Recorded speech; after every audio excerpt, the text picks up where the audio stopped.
Hi, I'm Terry, and this is So Meta. So Meta. Hi, my name is Luca. I am your host here at So Meta. I'm also a coach and hypnotherapist at LucaMindCoach.com. Terry, thank you so much for joining me today on So Meta. So, Terry, you used to be a hostage negotiator, which is incredible, and I really want to hear about that experience in a bit. You're also a cancer survivor, a motivational speaker, and the founder of Motivational Check. Correct. I've done all that. Thank you very much for having me on today. I'm That's really looking incredible. forward to talking with you. You know what? I think we can learn so much from you today. I'm so honored that you're so willing to talk about your story. It will be really valuable for so many people. So, you used to be a basketball player? I did. I played college basketball. I actually went to college on an athletic scholarship to play basketball. You can't tell this from looking at me or from my voice, but I'm 6'8" tall, and so I kind of had the physical characteristics, and I just loved the game, and I enjoyed playing it. That's really cool. I don't think in the UK it works that way with scholarships, especially in the sport field. It's a system I don't fully understand, but I know someone that did that from the UK, actually got a scholarship in America, and he went to play basketball in the USA. All I know is that it was so stressful for him. The odds of going to play in college, let alone to get financial aid or a scholarship to play in college, are so infinitesimally small. You have to do it.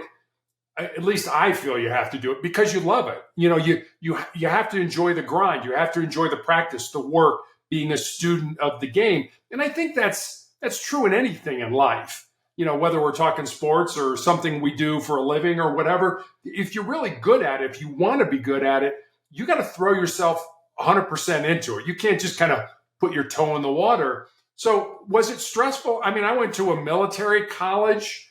In addition to having to do basketball and my academics, I also had a military component. So it was I don't know if it was stressful in that way, but it certainly took up a great deal of my time. But that was one great thing that I learned, to time management skills, because those things apply when you get out of college and things like that. So it was a tremendous experience for me. My senior year in college, I got to play against Michael Jordan. I mean, I wouldn't have traded it for the world. Wow, that's so cool. He was an incredibly nice guy. I mean, kind of a funny story. Fast forward 20 years later, he's playing for the Chicago Bulls in the National Basketball Association here in the United States. And my youngest brother is coaching Michael Jordan's two sons in their high school experience. And he tells the story. He said, one day I'm teaching the players a drill and I look up and nobody's paying attention to me. So I look where the players are looking, and it was at the door to the gym to come in. And Jordan had come in as a dad to pick up his kids after practice and take them home.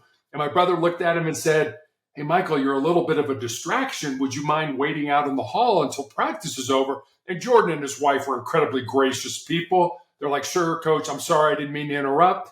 My brother thought later, I'm probably the only coach in the history of basketball that ever kicked Michael Jordan out of practice. So. Oh, wow. They always say, don't meet your hero. But I'm glad that it's not always like that. But yeah, like you said, everyone that has to perform in some kind of way, whether you're on a scholarship because of sport or because of academic merit, you still have a component of having to perform and fulfill what other people expect from you. But if you do it for them, it's always going to be probably too much. But if you do it for yourself and because it's your passion, your drive is different, isn't it? It really is. And I loved the game. I loved being a student of the game. And it was a tremendous opportunity for me to get, I always say, a free education. It wasn't free. I certainly had to use a lot of my time to practice and do the things that were required of me. But, given the high cost of college and university experiences today, I mean, kids going $100,000 in debt and things like that, I didn't have that. Hi, this is Luca from So Meta. I want to talk to you about the paid partner of this episode, BetterHelp. I've been in therapy for most of my life, since I was a child really. The benefits of therapy are so profound and really help us live better lives. That's why I chose to become a therapist myself, to help others. But therapists also go to therapy, and when I need to talk things through with a professional, I choose BetterHelp. When my mom had cancer, I needed to talk to someone to unravel my thoughts, my worries. I was traveling a lot and I spent a lot of my time commuting, or I spent it with her, looking after her, supporting her. That meant I was away from my home, from my friends, from my routine. My life was on hold and I didn't have a support system for myself. That's why BetterHelp was the best choice for me at that time. All I needed was my phone or my laptop and access to the internet. I didn't need to travel to someone's office. I didn't have to scroll through endless directories, and I didn't have to break the bank either. After a short questionnaire, BetterHelp matched me with a credentialed therapist based on my preferences within 48 hours. Which is usually how long it takes to get matched. But if for whatever reason you want to change therapist, you can do so with a click. It's that easy. I love that I could book and manage my appointments based on my schedule. And I could even access group therapy sessions that are organized by topic. BetterHelp made it easier for me to look after myself when I was looking after my mom. If you need support, let BetterHelp connect you to a therapist. Visit betterhelp.com/SoMeta or use the code SOMETA and enjoy a special discount. And now, back to the show.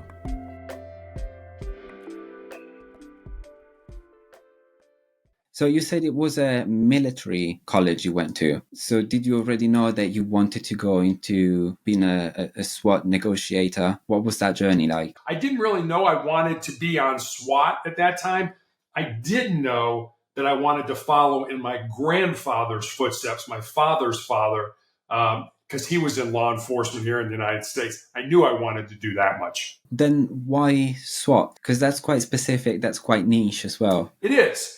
And that's a great question. And the reason is because usually on most police or sheriff's department, law enforcement department organizations, SWAT are usually the best officers with the best training and the best equipment.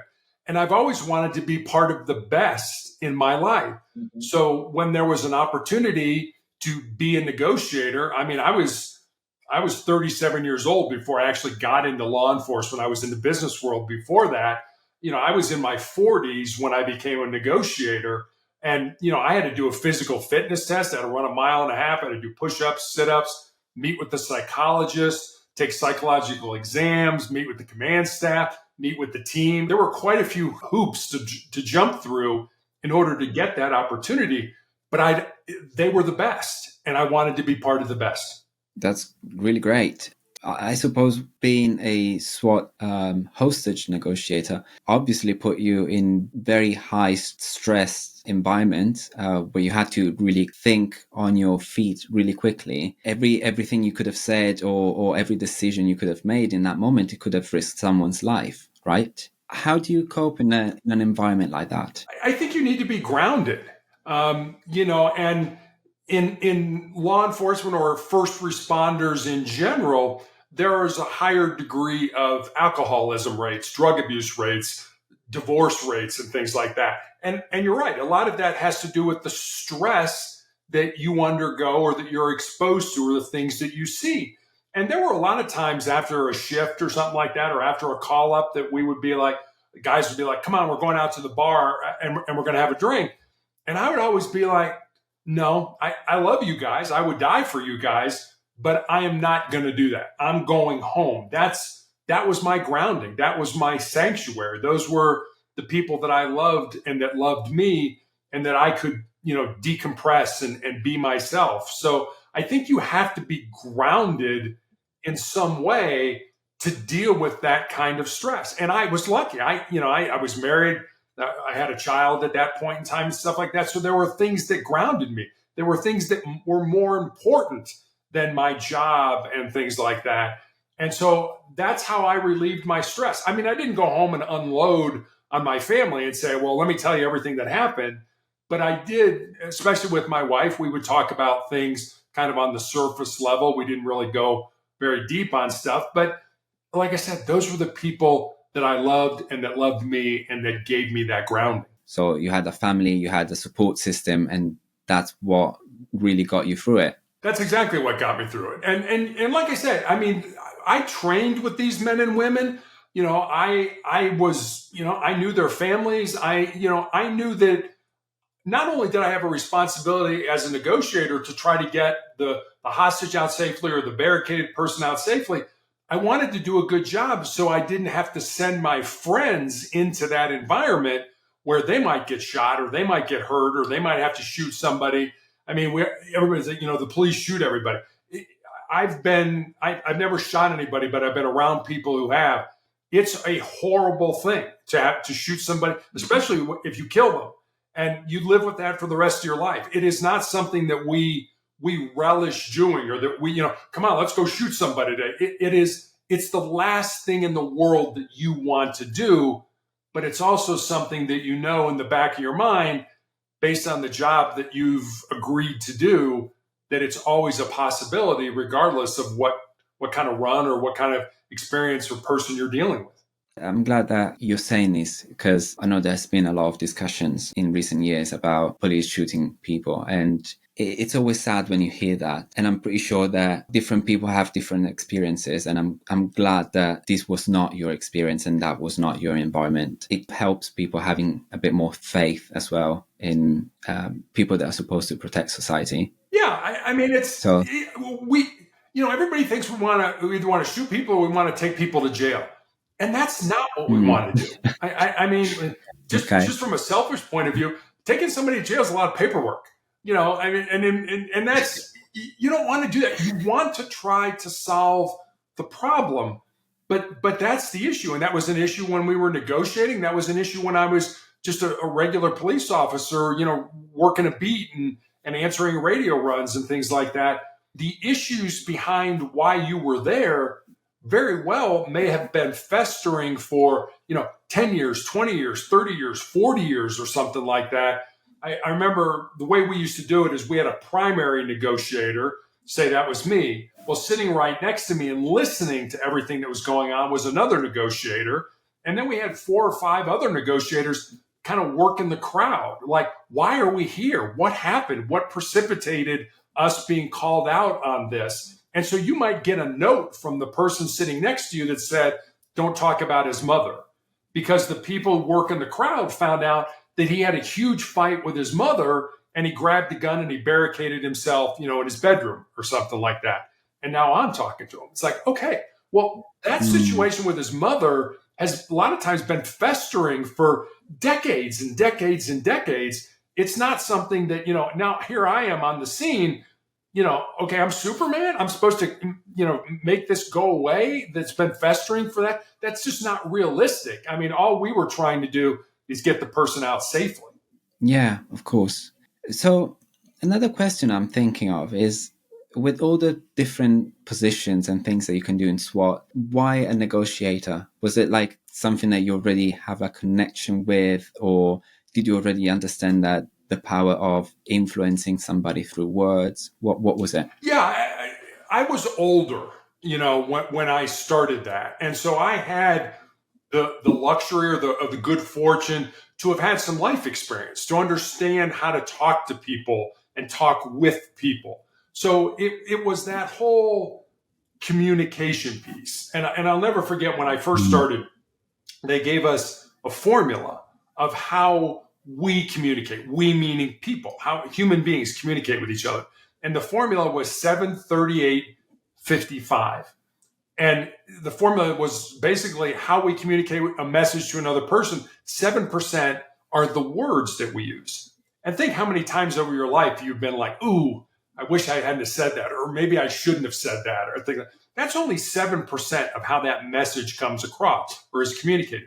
38% is the tone of voice that you use with those words.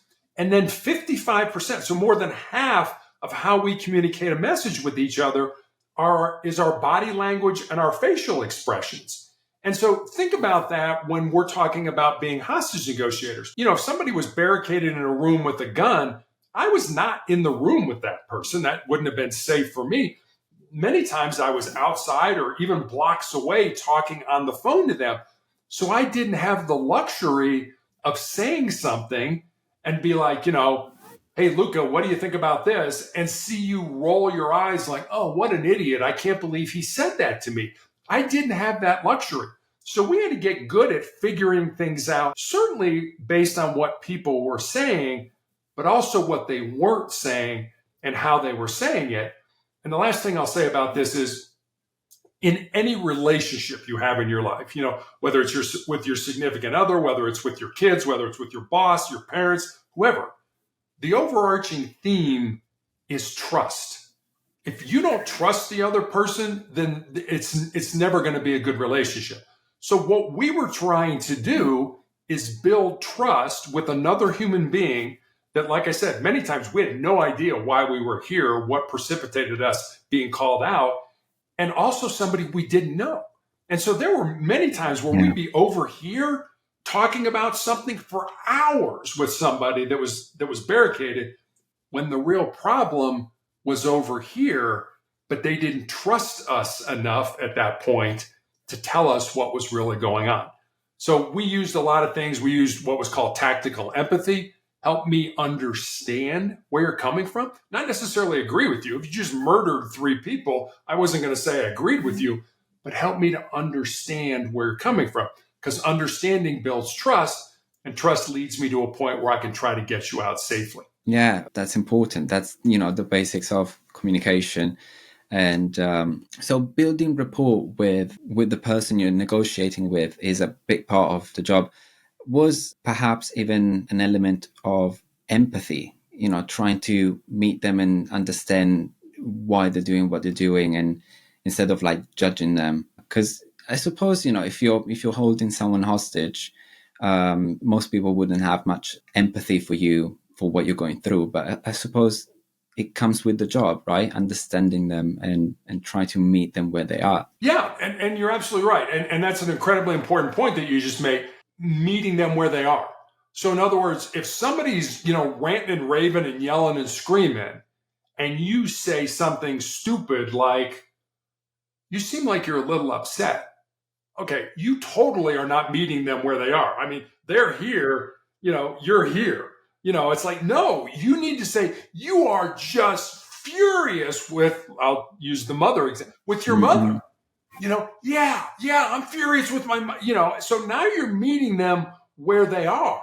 And that was something that took a while to get used to, using the right words, using the right tone of voice. And that's why negotiating, even though you were sitting down or, you were in a mobile home type of thing that, had a bathroom and air conditioning and stuff like that, it was so exhausting, is because you've got to get down in the weeds with these people. You got to get down, you got to meet them where they're living, where they are right now. And I remember people used to say, well, describe to me what you do. And most of us grew up, going to the park and playing on the teeter-totter or the seesaw, at the park. And that's the way I used to describe it. When we started negotiating with somebody, usually their emotional brain was way up in the air. And they're yelling and screaming and hollering and all that stuff. And their rational brain was way down on the ground. And over time, by asking them how and what questions, we stayed away from why questions, because why questions sound accusatory. Well, Luca, why did you wear that today? Oh, wait a minute. Does he not like what I'm wearing? Does he think I should have worn something differently? It's like, no, I can get to the same question by saying, well, Luca, what made you wear that today? That's a little bit softer question. So we would use how and what questions, and we would get the person to burn off a lot of that emotional energy so that you could get that teeter-totter sort of to equilibrium. And then by continuing to have a dialogue, you would hopefully get the teeter-totter to where their rational brain was up in the air and their emotional brain was sort of down on the ground. Because we all make better decisions for ourselves using our rational brain than we do using our emotional brain. Yeah. I mean, this is amazing stuff. I love that. Do you think, I was hearing you speak and a lot of what you were saying was making me think of sometimes, that kind of communication is the communication a therapist has with a client.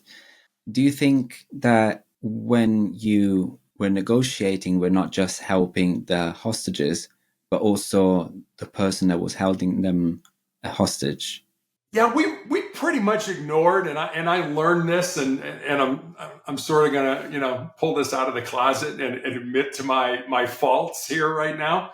But the way we learned, we had a psychologist that was attached to our unit, and he didn't come on call ups with us, but he trained with us. And so the way we trained is we would do different scenarios. One of us would play a hostage negotiator, one a hostage taker, and one a hostage.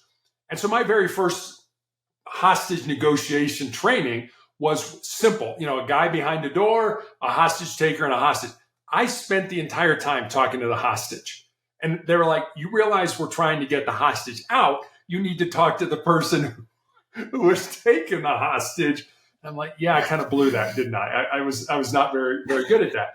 But where we learned was in the debrief, where, the psychologist would say something like, did you ever think that person was schizophrenic and off their medication or something like that? It's like, oh, no, I never thought about that. Well, here are the symptoms you should look for somebody who might be schizophrenic. And so it was just a constant training, constant learning, constant different scenarios. And we would find those in the newspaper or online. Different organizations, different law enforcement organizations had dealt with this particular incident. And then we would try to recreate it and see what we could learn from it and things like that. So it was just a constant learning, constant, it's kind of like practicing basketball. You want to practice basketball so you make the mistakes in practice so you don't make them in the game. Same thing with negotiators. We're going to practice this stuff so we make our mistakes while we're practicing, and hopefully we don't make them during the game. So we never, I'm not going to say never, but we almost never talked to the hostage. And the last thing I'll say about this is we never lied to a hostage taker or a barricaded person. People would say to us all the time, well, I'll come out, but you've got to promise me that I won't go to jail when I come out. And we would have to say to them, well, I'm sorry, when you come out, you are going to go to jail. And then we would try to deflect the conversation to something more positive. And the reason we didn't lie to people was because there was a very good chance, as we just talked about a minute ago, that the underlying problem, for example, the person's mother, was 10 years from now still going to be the person's mother and may have another, blow up argument with them, and they barricade themselves. And that happened. That happened where we would negotiate with people 3 years later about the same thing. We would be right back at their house doing it again. And if they ever felt that we lied to them, then we had no trust. Just like any relationship. If somebody in a relationship with you lies to you, you don't trust them anymore. You may forgive them, but you're probably not going to forget what they did to you. So we never lied because there was a good chance we would be back negotiating with this person again. And we needed to make sure we had that trust factor going into the negotiation. Wow, that's really interesting. And it never occurred to me that a hostage taker could, do it again. Because it seems like an incredible thing to do, just once. It doesn't seem like the kind of scenario you want to repeat. But I suppose, why not? It could. Yeah, a good point. Also, if you lie to them, people have a way to detect a lie. People understand when they lied, and you don't want to break that rapport, otherwise you blow it, right? Yeah, and not just with us, with any relationship you have in your life. If you're going to lie to somebody and you get caught, you're probably never going to get that relationship back to the point where it was before you lied to them. Communication is everything. It is. Everything. It is. Especially in relationships, but also in relationship to yourself. Correct. A lot of the time people don't understand that everyone has a relationship with themselves as well. And the way they treat themselves, the way they think and speak to themselves is a communication. And if your communication is bad towards yourself and towards others, you're screwed. It becomes really difficult. The way you connect to others is faulty. It's almost like having a faulty phone charger. If that faulty phone charger is not working properly, it's not going to charge your phone. Yeah, you're right. And you're right. We all, whether we like to admit it or not, we all talk to ourselves, and a lot of people are like, I don't talk to myself. I talk to myself all the time, and it's normal. It is normal. It's what you're feeding your brain. Because I love, we'll go back, use another basketball analogy. If I took a basketball and I went out onto the court and I started to shoot free throws, and you could look at my brain under an MRI, there would be a certain part of that brain, my brain, that would light up, that would be engaged while I was doing that activity.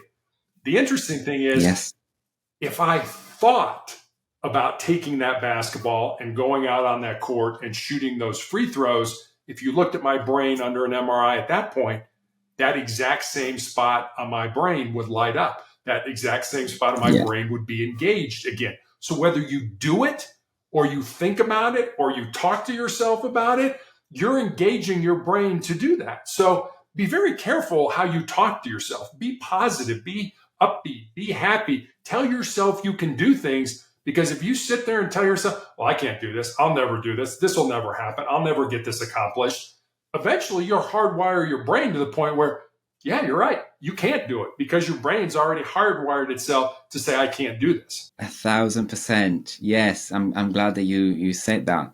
That's something that we do a lot in hypnotherapy and also in neuro-linguistic programming. You rehearse mental scenarios to prepare you for, whatever you're training for, whether it's performance, sport, public speaking, taking an exam. You rehearse that in a positive way, so you're prepared to do that and follow those steps in a positive way. If you think, oh my God, I have this public speaking, I'm gonna screw it up, I will say the wrong words and I will probably trip on the way to the podium and I will spill water all over my shirt and it will all be a mess. That will happen because you rehearse that mentally. And once you get there, your brain say, oh, perfect, we rehearsed this, let's do it. And it will do it the way you thought about it.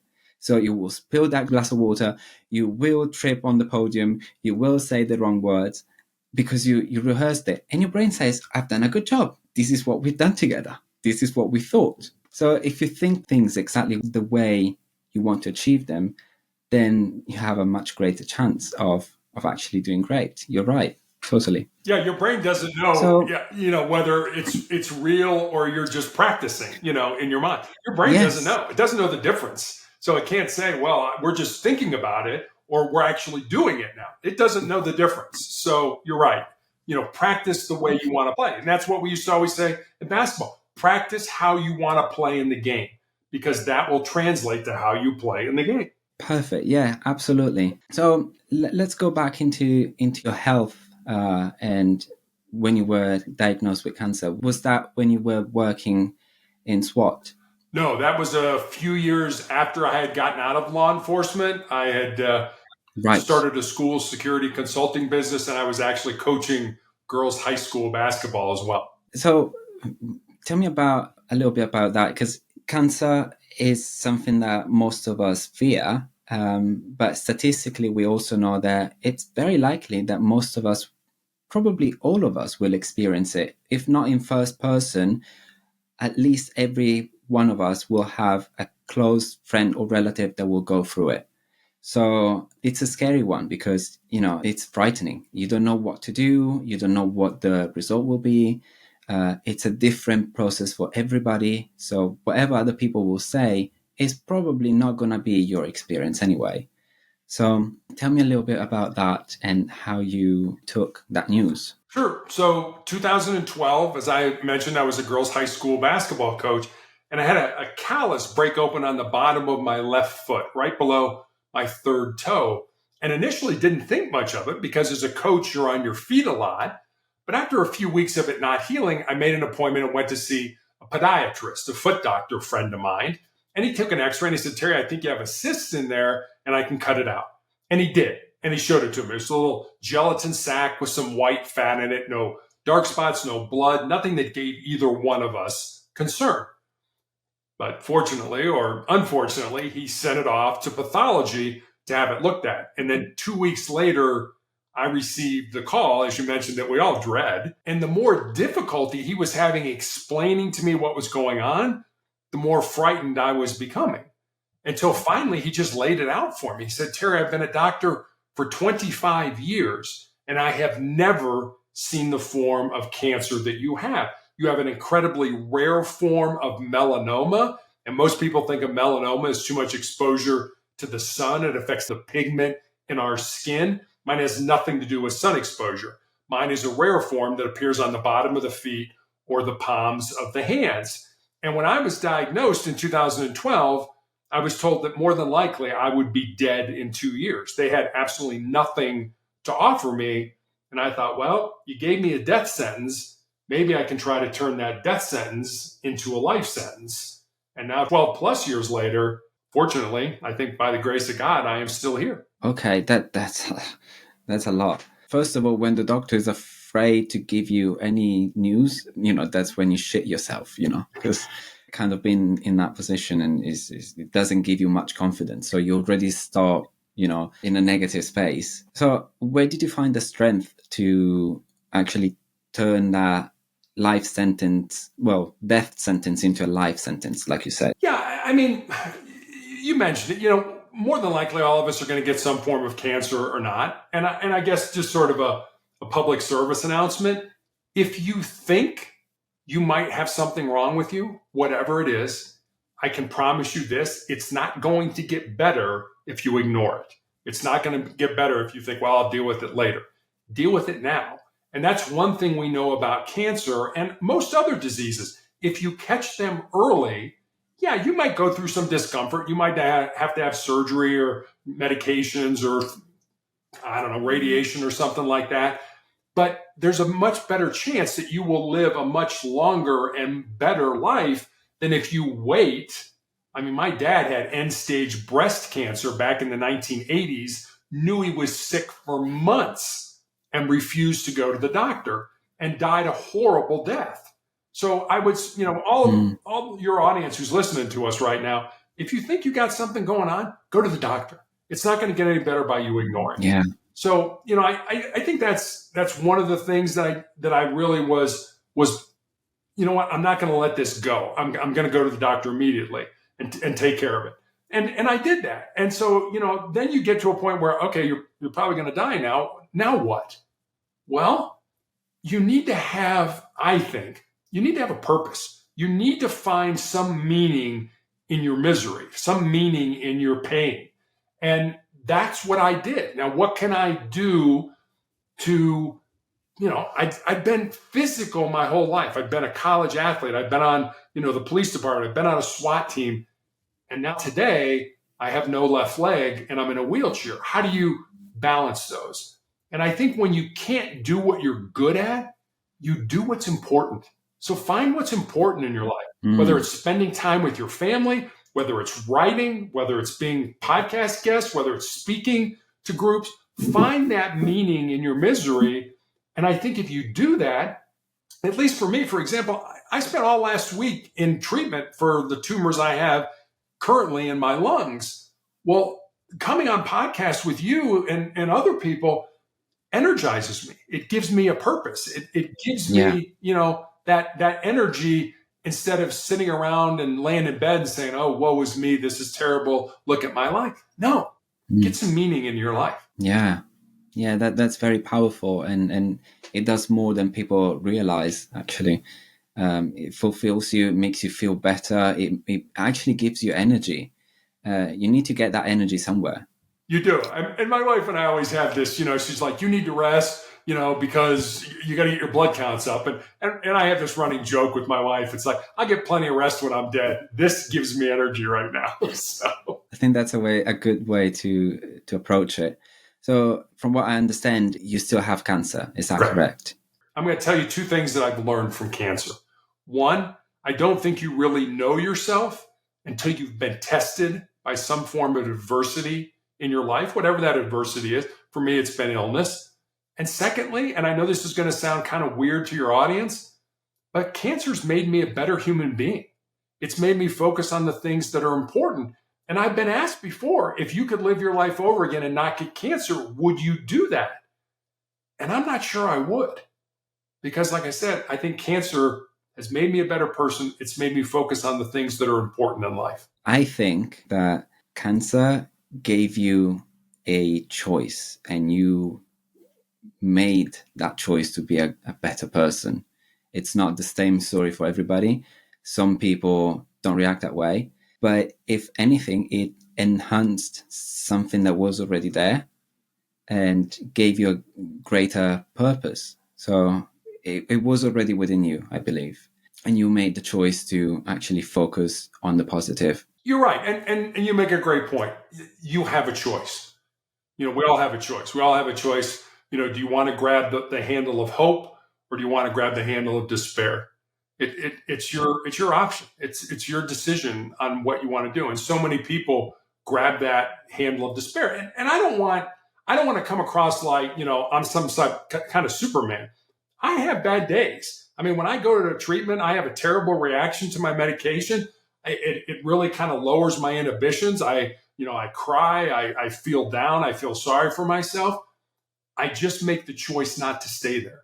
And as you pointed out, that is a choice in our lives. Yeah, and yes, and I love that because it's so true. Whether you have cancer or not, we all have those ups and downs, and it's when you're down that you have to make the choice and the decision to go back up. You can give yourself some time to stay at the bottom and rest and take a little breather. But then at some point, you're going to have to say, okay, it's time to go back up. And, you can find whatever helps you to go back up, as long as it's positive, as long as it's healthy. Because obviously there are a lot of unhealthy coping mechanisms that seem helpful in the meantime, but actually they're disruptive in the long term. But it's a choice. That is a choice as well. Recovery is a choice. How we react is a choice. I do like to give myself some time when I'm down to say, okay, it's time for me to be down here, and it's okay. I'm going to be miserable today. It's all right. I'm not going to bother anybody. I'm just going to take some time for myself. But then tomorrow, it's another day. It's another me. I'm going to face it in a different way. And I will do whatever I need to do to put on a smile and react positively to this, because I will have a different outlook tomorrow. So yeah, it's very important to think that way. At least it helps me. Mm-hmm. I would agree. And I just know that the longer I stay down, the harder it is to get back up. And so I try not to stay down for very long. You're right. There are times where it's just like, I am so depleted mentally, physically, emotionally. I just need to be here for a minute. I just need to rest for a while, and I'll get back at it. You're absolutely right. I mean, we can't be up 100% of the time, all the time. It's just, we're human beings. We have those ups and downs. But I know just for me, the longer I stay down, the harder it is for me to kind of get that juice. 100%. Yeah. It's so hard. It just slips away somehow, doesn't it? It becomes really difficult to get back into that mindset.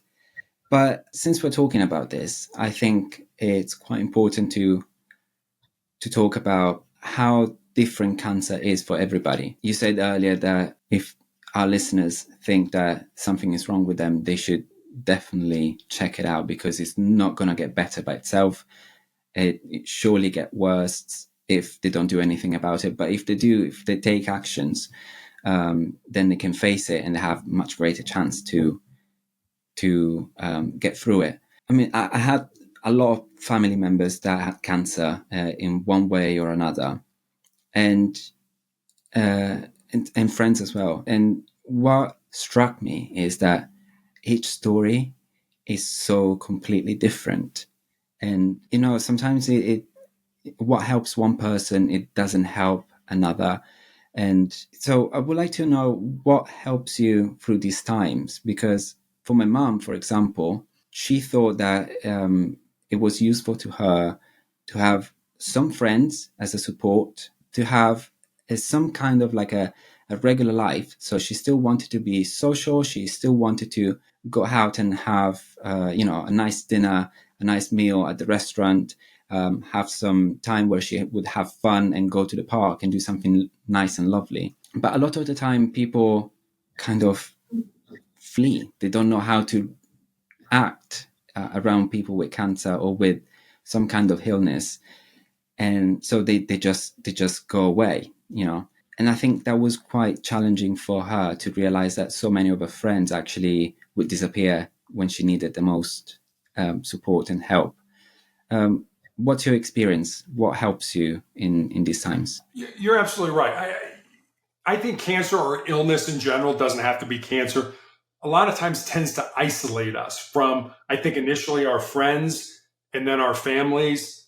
And then if you let it go long enough, from yourself. You really don't know who you are. You don't know where you are. And I think I talk about three things that have gotten me through cancer, and I call them my three F's: faith, family, and friends. And I have a very strong faith in God. I know a lot of people don't. I get that. And I would not put my faith on anybody else.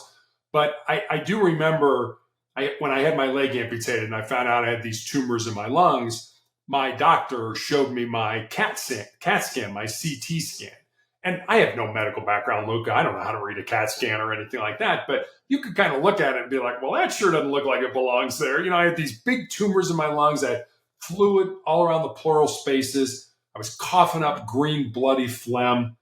And I remember looking at my doctor and saying, how was I alive? And Luca, I'll never forget this till the day I die. He put his head down. He shook his head no. And then he looked up at me and he said, I don't know, because you shouldn't have been. Which said to me, God's not done with me yet. When I die, where I die, how I die, way above my pay grade. Don't spend really any time worrying about the dying part. Spend more time focused on the living part. And then family. My wife and I have a daughter. And I remember when I had my leg amputated, my doctor wanted to put me on chemotherapy. And I was 8 years into this fight. And I looked at him and I said, is it going to save my life? He said, probably not, but it might buy you some more time. And I said, well, if the outcome is going to be the same, whether I take chemo or I don't, I would rather not take it and spend whatever time I have left with my family. I said, but I'll go home and I'll talk to my family about it. And it really did happen this way. And so I go home and I start telling my wife and daughter what the doctor wants to do. And my daughter's like, all right, we need a family meeting. I'm like, family meeting? There's three of us. It's not like we got a board here or something like that, And so we sit around the kitchen table and individually talk about how everybody feels about me having chemotherapy. And then when we're done, my daughter's like, all right, let's take a vote. How many people want dad to have chemotherapy? And my wife and daughter raised their hand. I'm like, wait a minute. Am I getting outvoted for something that I don't want to do? But I remembered when I was back in the police academy, our defensive tactics instructor used to have us bring a photograph of the people we loved the most to class. And as we were learning different techniques to defend ourselves, we were to look at that photograph because he reasoned you will fight harder for the people you love than you will fight for yourself. So I ended up taking chemotherapy, not because I wanted to, but because my wife and daughter wanted me to, and I loved them more than I love myself. And in hindsight, it was the bridge that got me to the medication that I'm on now. And then the last thing I'll say, and you talked about it really nicely about your mom's situation, there were people when I got cancer that I was 100% positive would stay with me, would be there for me, would support me, that were like, Terry, I can't deal with this. I can't deal with you at 51 years of age, still a relatively young person having cancer and knowing you're going to die. I got to leave. I got to get away. And then, Luca, there were people who I never expected to be there for me, who have never left my side in the 12 years that I've been going through this disease. So faith, family, and friends have really gotten me through cancer. Wow. Yeah, it's important to have like a support system. It doesn't matter if it's family or if it's a new friend that you just met, maybe in the hospital wards, or maybe a professional. Mm-hmm. It doesn't matter what that support system looks like. It's definitely much needed when someone, especially when someone is going through health issues. Yeah. But I also understand why people flee. It's because they're scared. They don't know how to react. They don't know what to say. They're probably really scared to be too close to someone who might not be there for too long and get too close. So I understand that, but it's very important that we stay with the people that need us, I think. and whatever help you can provide, whether it's just a chat and a cup of tea, or whether it's more intense, more like taking you to the hospital. I come to the doctor's appointments, and whatever form of support you can provide, I think it's very valuable regardless of what it is. Yeah, and we need that support. And you make a great point. Yes. Again, just like if you have a disease and something's wrong, go to your doctor. If you know you need support, if you know you need help, that takes courage. But reach out to people. This podcast is brought to you by LucaMindCoach. As a therapist, I understand that talking therapy isn't everyone's first choice. But I also understand the impact of listening to other people's stories and how these can give us the strength and inspiration to find our own solutions for ourselves. And this is why I started So Meta.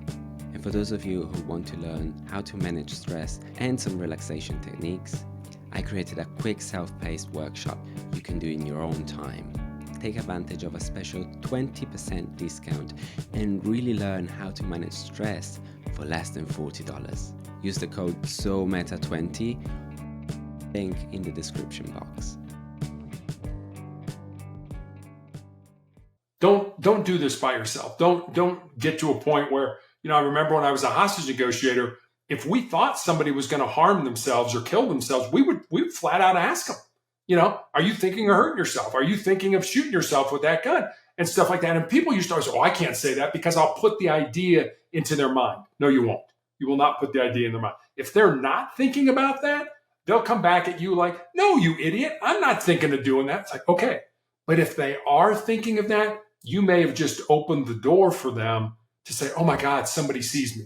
Somebody realizes that I'm hurting, that I'm in pain, and that I need help. And if you do just that, and they're like, well, then what do I do? Just shut up and listen. Just shut up and listen to them. Let them talk. Let them get it out. Let them get it off their chest, so to speak. And you may have just saved another human being's life. 100%. Totally. You also talk about often in your podcasts, interviews, and I think in a book as well that you wrote, your 4 truth. Tell me about that. Yeah, I mean, it's kind of funny how I came up with these. I was on a podcast that was called My 3 Truths. And so I was like, okay. Well, I need to think about this. I need to kind of, go deep here and figure out what are my truths? What are the things that are sort of foundational for me? And I have them here. I have them on a Post-it note in my office. So I see them multiple times during the day to constantly get reinforced. And they're just one sentence each. And I've added a 4th one. That's why I call them my 4 truths now. So the first one is control your mind, or your mind is going to control you. The second one is embrace the pain and the difficulty that we all experience in life, and use that pain and difficulty to make you a stronger and more resilient individual. The third one, and this is the one that I added, is more of a legacy type of truth. And it's this: what you leave behind is what you weave in the hearts of other people. And then the 4th one I think is pretty self-explanatory. It's as long as you don't quit, you can never be defeated. And I talk about these 4 truths. I call them sort of the bedrock of my soul. I think they're just a good place to try to start to build a quality life from. I love that. It's beautiful. Thank you so much for sharing your truth with us. I think a lot of people will actually be inspired by this and agree with you as well. So tell us about your books, because I know you wrote 1 book and you co-wrote another 2. Is that correct? Another 1. Tell me about those. I'm working on a second book of my own as well. Yeah, the first book is called Sustainable Excellence of 10 Principles to Leading Your Uncommon and Extraordinary Life. And it was really a book born out of 2 conversations. Look, I never wanted to write a book, never expected to write a book. But the first conversation, as I mentioned, I was a girls' high school basketball coach, was with a player that I had coached in high school who had moved to the area in the United States where my wife and I live with her fiance. And the 4 of us had dinner one night. And I remember saying to her after dinner that I was excited that she was living close and I could watch her find and live her purpose. She got real quiet for a while. And then she looked at me and she said, well, Coach, what do you think my purpose is? And I said, I have absolutely no idea what your purpose is, but that's what your life should be about. Finding the reason you were put on the face of this earth. And there is a reason, using your unique gifts and talents and living that reason. So that was one conversation. And then I had a young man reach out to me on social media and ask me what I thought were the most important things. He was in college, that he should learn, not to just be successful in his job or in business, but to be successful in life. And I didn't want to give him the, get up early, work hard, help out. I didn't want to give him sort of the cliches that we all know. So I wanted to see if I could go deeper with him. And so I spent some time taking some notes and eventually kind of had these 10 thoughts, these 10 ideas, these 10 principles. And so I sent them to him.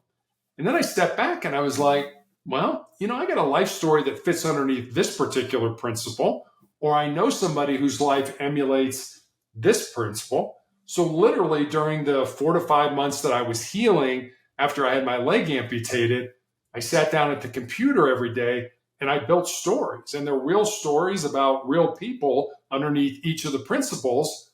And that's how sustainable excellence came to be. Fabulous. That's brilliant. I love talking about purpose because after maybe a couple of years of training as a neuro-linguistic programming practitioner and hypnotherapist, I started working casually with people's values and life purpose. And it wasn't like, it was just something I was doing because I thought it was going to be helpful, but I didn't really quite understand the impact that purpose can have on someone's life. And I found that that's some of the most impactful, life-changing work I've done, actually.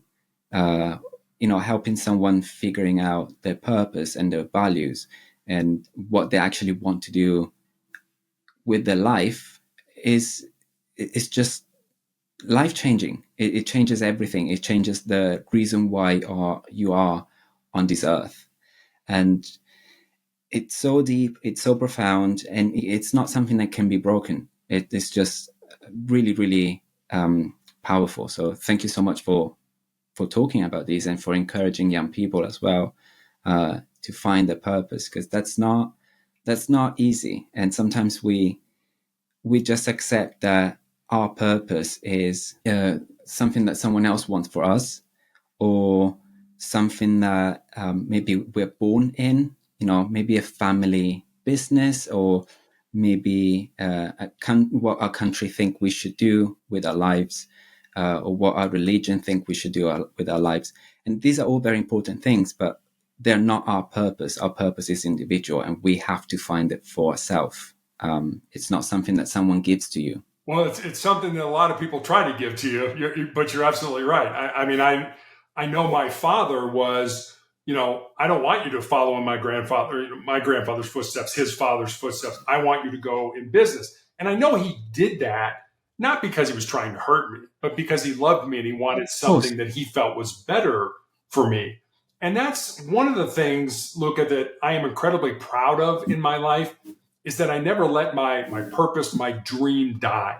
And I think a lot of people do that. They get to a point where they're comfortable and they say, you know what, I'm comfortable here. I'm making decent money. It's a good job. I'm good. I'm just going to stay here. And I was making decent money and I was comfortable as a hospital administrator at the time.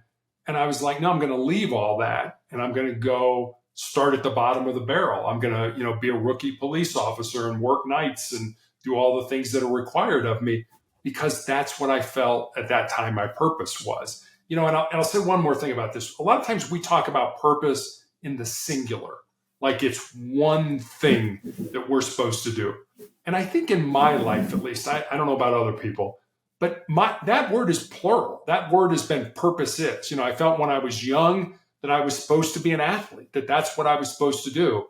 And then I felt I was supposed to be in law enforcement, following my grandfather's footsteps, which I eventually did. And now I think my purpose has changed even again as I'm getting older and probably coming towards the end of my life with my cancer, to put more goodness, positivity, motivation, love back into the world. So I don't feel bad that, if your purpose sort of changes, if the ball kind of moves from time to time, or the goalposts kind of move from time to time, I think that's okay. I think that's the way, in a lot of ways, it should be. But understand that your purpose is your purpose. And it would be great if it could line up with your job or your occupation, but it doesn't have to. I mean, your job could be over here. It's No. what you do to pay the bills, but your purpose is over here to be a podcast host, to be an activist, to be a writer, to be whatever it is you feel in your heart. And I'll end with this. I always tell, especially young people, if there's something in your heart, something in your soul that you believe you're supposed to do, but it scares you, go ahead and do it. Because at the end of your life, the things you're going to regret are not going to be the things you did. They're going to be those things you didn't do. And by then it's going to be too late to go back and do them. Yeah, totally. So you are the founder of Motivational Check, right? And are you still active as a motivational speaker? Yes, I am. Again, being in a wheelchair and not having a leg, it's a little bit more daunting to try to go places. I do a lot of what I speak about. I either do locally or do it virtually online and things like that. But I love having the interaction with people, and that's another thing that energizes me in my life. So yeah, I'm still doing that. That's great. And where can people find, your work and get in touch with you? Yeah, I have a blog and / website called Motivational Check. I put up a thought for the day every day. With that thought usually comes a question about it. Maybe you could apply it in your life. I have recommendations for books to read, videos to watch. You can leave me a message. That's all at motivationalcheck.com. Do you have your books on there as well? I do. Yeah, the books are on there as well. Perfect. So we'll find a way to put everything in a link in the description box for people to reach out to you. There's one thing I still want to talk about. You mentioned that you're an amputee, so your foot was amputated first, and then they had to amputate the leg as well. I'm pretty sure that that could be something extremely daunting for some people that have to make that decision, if obviously they are in the position of making that decision before the doctors have to intervene. I do understand that, some people may decide against it, even though that means risking their lives. And that's the choice. And the only thing that we can do is to accept that people have to make their own choices, and that's okay. Yeah, I mean, first it was, as I mentioned, my cancer started on the bottom of my foot, and eventually got to a point where medications were not working, were not doing anything to kind of blunt the cancer. And so I ended up having my foot amputated. But in a lot of ways, I was lucky. I know it doesn't seem like that when you're losing a body part, but initially I was going to have a below the knee amputation. But I was able to get with a foot specialist in addition to my orthopedic surgeon. And the two of them actually basically took everything from in front of my ankle forward and removed it. So I had still my heel and my ankle. So it made walking easier. I still had to go through all kinds of physical therapy to learn balance and all that kind of stuff. But then 2 years later, right in the middle of the COVID pandemic, my entire lower leg was filled with cancer. I had, to the point where there was a tumor kind of in my ankle area that grew large enough that it broke my leg. It fractured my tibia. And so my only recourse in the middle of the COVID pandemic was to have my leg amputated above the knee.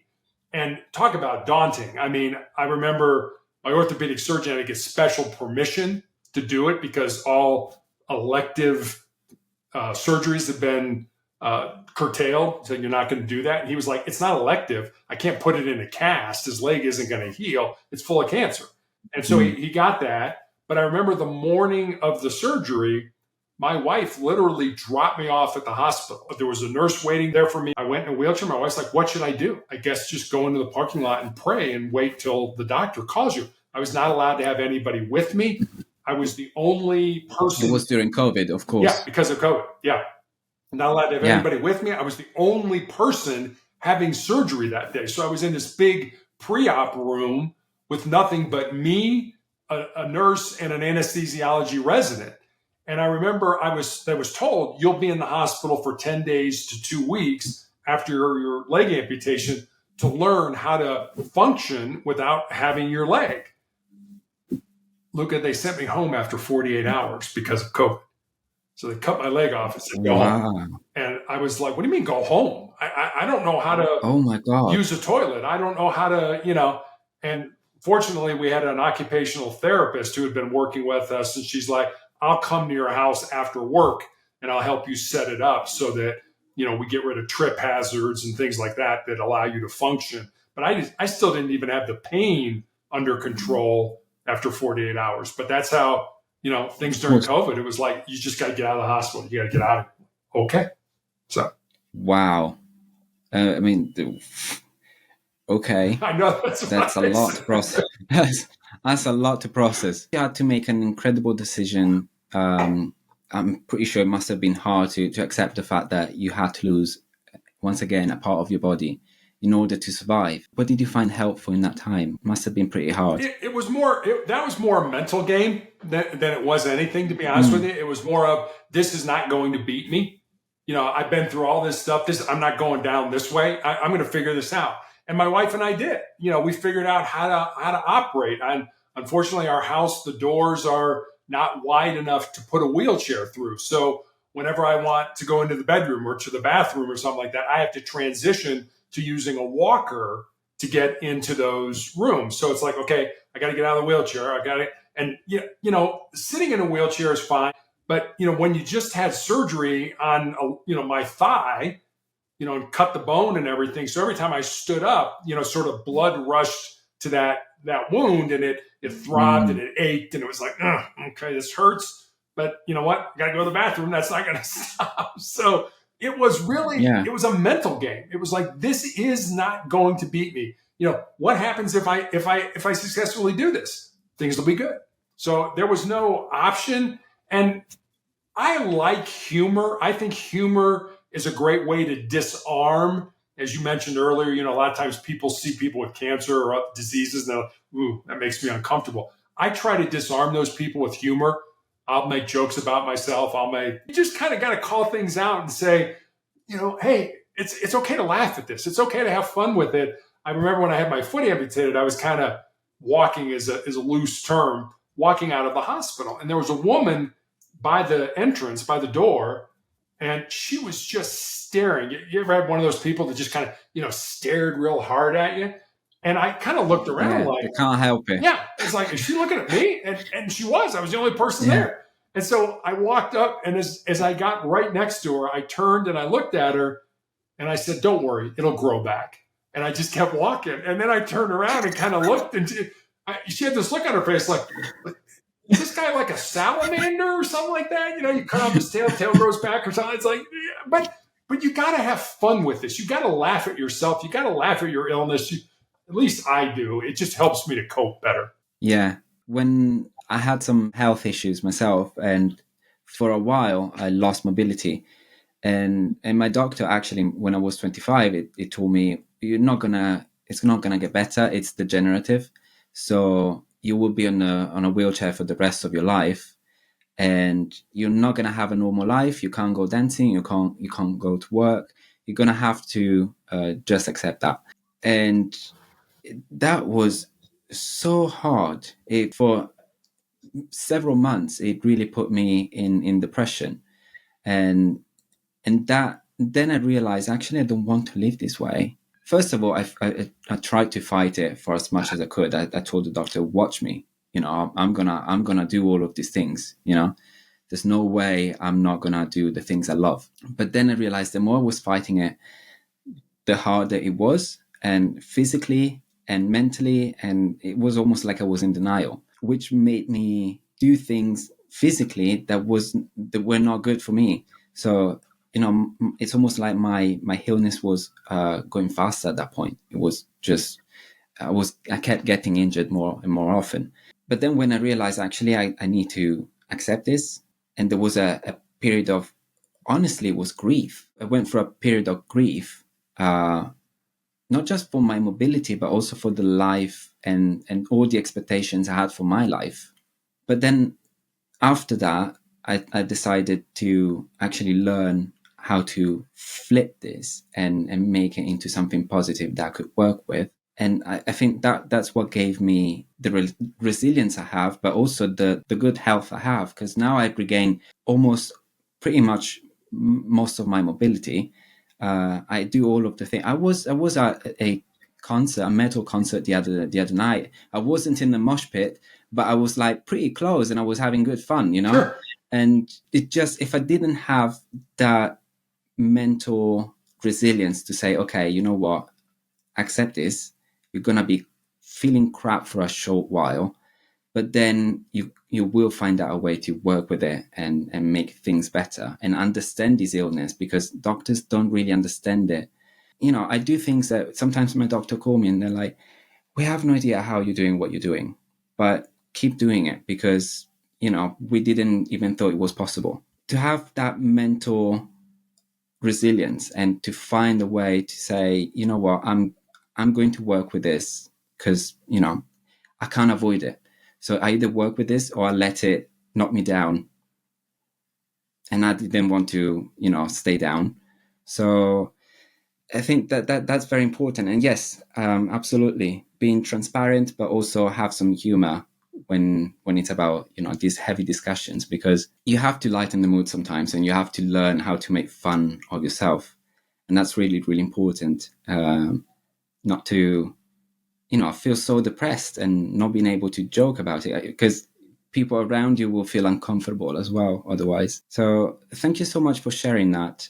It must have been really difficult, but, you know, your mental strength and your mindset got you so far. And this conversation, I'm sure they will help so many other people. So for all the people that they know that might have to, at some point, face an amputation, do you have something that you want to say to them to help them make that decision? Yeah, I'll leave you with this. There's a book called Farewell to Arms. It was written by a man by the name of Ernest Hemingway, one of the greatest writers I think we've had here in the United States. And there's a line in that book that I absolutely love. And the line is this: life breaks everyone, and afterward, many are stronger at the broken places. Just like, you know, you break your arm and they put it in a cast and it heals, that area that was broken will heal stronger. The same is true of us. Life is going to break us. We're going to get cancer or some ridiculous disease. We're going to have somebody close to us unexpectedly die. We're going to unexpectedly lose our job. Whatever it ends up being, life is going to break you at some point in your life. It might break you several times in your life. But if you have the mental fortitude, if you have the ability, and you do, I am the biggest wimp in the world. If I can handle this disease and all these amputations for 12 years, I can promise you, if you're listening to us right now, you can handle it too. Understand that life is going to break you, but also understand, if you can find it within yourself, to find that adversity and overcome it, to find that resilience, you will be a stronger human being. And for me, I try to be stronger every day. I want to be stronger tomorrow than I was today, and stronger today than I was yesterday. That's perfect. Thank you so much for sharing that. So before I let you go, I would like to ask you a series of really quick questions that I asked to all of my guests. And I would like you to go with your guts with this. So if you could be anything or anyone in the world, what would you be? A better human being. I think you're good, though. I think you're good. Thank you. Thank you. I just want to be better. I want to be the best person I can be, for myself, for my family, for my friends, and, you know, all these people that I talk to on podcasts. Can I make a difference in their lives? For me, that's what it's all about: connection. That's pretty great stuff. You know, I like I said, I have a very deep faith in God, and I know there's nothing I can do to make it, so to speak, to heaven. That's already been done for me. But I always try to make people's lives better. And there's a great book that one of my nurses recommended called Imagine Heaven. And it's a book about people who have had near-death experiences. And I find those fascinating. But one of the most important things I took away from that book is, whoever that person is who had that near-death experience, whoever they see, whether it's, Jesus or an angel or a saint or a friend or a relative, whoever it is, almost everybody gets asked one question. And that question is, how do you treat my people? In other words, how do we treat each other? How do we care about each other? How do we love each other? How do we support each other? And that connection, 100 years from now, nobody's ever going to remember I was even here. But one thing I want to leave this world with are those connections, those relationships that I have with other people. I think those are incredibly important. And I do believe that they have a ripple effect. I agree. So, even though it seems small what we do today, it's likely that, it will be carried through by other people. So what we start today will have an impact generations after we're gone. I couldn't agree with you more. It's part of a legacy. Yeah. What are you manifesting right now? Courage. Ooh. What's your favorite quote, mantra, or affirmation? I think I just gave it to you. The life breaks everyone, and afterward many are stronger at the broken places. I think about that. That's a great to myself every day. What are you inspired by? I would say my family and my friends. I mean, the people that I surround myself with. I try to surround myself with people that are going to make me better. And I also try to say, okay, I've got a responsibility to try to make them better as well. So I try to basically surround myself with people that care about me, that love me, that want the best for me. And, I always tell, especially young people, it's more important the people you work with and you work for than it is the work that you do.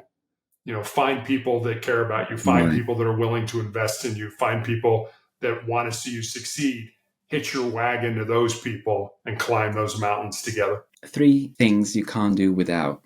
Faith, family, and friends. I had a sense you would say that. Yeah. If you could speak today to your child self, what would you say to them? I would say, don't limit yourself. And I think I've done that. I think we like, I want to do this. Yeah, but I just kind of want to do it halfway. I remember listening to a podcast where a writer was talking about, he said, I said I was going to write 2,000 words a day. And he said there were some days that was really hard to do. But then he got to a point where he's like, well, 2,000 words isn't that hard. Well, maybe my next goal is, my second draft of this book, I'm going to write 2,300 words a day. I'm going to push myself a little bit more. I think we don't push ourselves. We don't go all in. We kind of put our toe in the water and say, okay, it's too hot, it's too cold, it's whatever. Jump in, figure it out as you go. That's really what life is about. We all think that life is, well, when I make it, when I get to the end of the rainbow, when I make it to the top of the mountain. That's really not what life is about. Life is about that whole time in between where you're struggling, where you're fighting, you're working to get to the top of the mountain. That's really what life is about. That's true. When was the last time you cried and why? Oh, last week. I cry a lot during my therapy because I'm in a lot of pain. I shake violently. I throw up. I do all that kind of stuff. And it just depletes me. All my reserves, so I cry and I feel like an idiot, crying in front of all these nurses who are watching me throw up and do all this kind of stuff. But it's like, what? This is me, good, bad, warts and all. This is who I am. I don't like it, but I've just come to accept it. What gives you joy? Doing things like this, being with my family, praying. Those are all things that I've got to have in my life to be happy. They're foundational for me. I have one more thing to do before I let you go. So I have some quotes I really like in here. Okay. But I want you to choose one. So I'm going to put my hand in it, shake it, and when you tell me to stop, I will pick whatever is in my hand and read it. Okay? Perfect. Cool. Whenever you're ready. Stop. Okay. Dun, dun, dun. It does not matter how slowly you go, so long as you do not stop. And that's a quote from Confucius. I would agree with that. I mean, life it's not a sprint. It's a marathon, so it really doesn't matter how, we all have our own journey. And I think where we kind of get out of bounds is we try to live somebody else's life. I wish I had that much money. I wish I had that thing. be happy that those people have those things.